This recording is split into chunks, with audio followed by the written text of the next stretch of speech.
Salut, moi c'est François, je suis Solution Architect chez Redis Labs depuis 4 ans et je vais vous parler d'un client qui utilise Redis pour aider ses propres clients à lutter contre la fraude.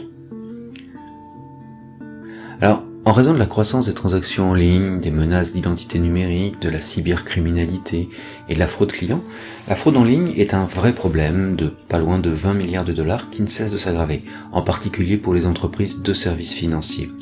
Selon le rapport sur les violations financières 2019 de Fieldglass, 62% de toutes les fuites de données provenaient du secteur financier. La complexité, le volume, la sophistication accrue des menaces nécessitent des méthodes de détection des fraudes un peu plus avancées pour suivre les acteurs malveillants et protéger l'entreprise. Alors, étant donné que les plateformes de données traditionnelles ont souvent du mal à suivre la vitesse, l'échelle, la complexité des transactions en ligne, ça rend difficile la détection et l'arrêt de la fraude en temps réel. Les entreprises financières s'appuient sur Redis Enterprise de différentes manières. Donc là, ce client en est un exemple. C'est une société d'identification numérique israélienne qui utilise un suivi biométrique pour garder une longueur d'avance sur les fraudeurs.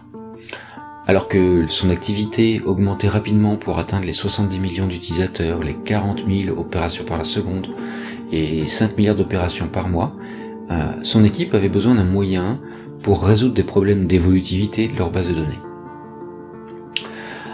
Ils avaient également besoin de performance, de haute disponibilité et d'un redimensionnement transparent de la couche de données. Ils se sont donc tournés vers Redis Enterprise pour découpler complètement les données de leur traitement.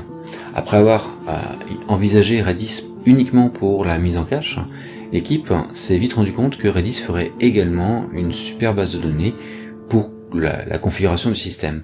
Et ils ont exploité de nombreuses fonctionnalités et structures de données de Redis Enterprise pour créer une source de vérité qui sert à une variété d'informations critiques dans toute l'organisation. La liste comprend les données comportementales, les métadonnées, les API capturées pendant les appels d'API capturés pendant les sessions utilisateurs actives, un sous-ensemble du profil comportemental de l'utilisateur, des profils comportementaux frauduleux prédéfinis, des données de géolocalisation et les configurations du système. Ils ont 3 pétaoctets de données, 300 millions de clés et 40 bases de données qui sont hébergées sur Microsoft Azure.